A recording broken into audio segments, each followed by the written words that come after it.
বাংলাদেশ সম্মিলিত সনাতনী জাগরণ জোটের মুখপাত্র চিন্ময় কৃষ্ণ দাস ব্রহ্মচারীর জামিন শুনানি ১ মাস পেছানো হয়েছে।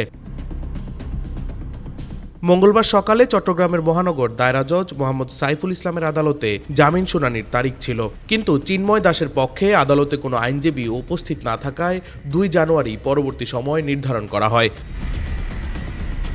মঙ্গলবার সকাল 10:30টায় জামিন শুনানির সময় নির্ধারিত ছিল। নির্ধারিত সময়ে রাষ্ট্রপক্ষের আইনজীবীরাও উপস্থিত হন। এ সময় চিন্ময়কে গ্রেফতার ও পরবর্তী সহিংসতায় নিহত আইনজীবী আলিফের বিচার দাবিতে স্লোগান দেন আইনজীবীরা। উত্তপ্ত হয়ে ওঠে আদালত প্রাঙ্গণ।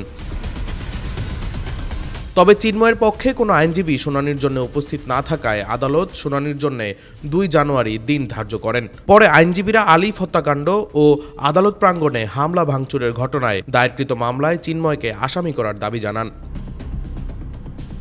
গত ২৫ নভেম্বর ঢাকা থেকে চট্টগ্রাম ফেরার পথে শাহজালাল আন্তর্জাতিক বিমানবন্দরে গ্রেফতার হন চিন্ময় কৃষ্ণ। রাষ্ট্রদ্রোহ মামলায় তাকে গ্রেফতার করা হয়। তার মুক্তির দাবিতে পরদিন চট্টগ্রাম আদালত প্রাঙ্গণে বিক্ষোভ করেন ভক্তরা। এক পর্যায়ে তা সহিংসতায় রূপ নেয়। এতে আইনজীবী সাইফুল ইসলাম আলিফকে কুপিয়ে ও পিটিয়ে হত্যা করা হয়।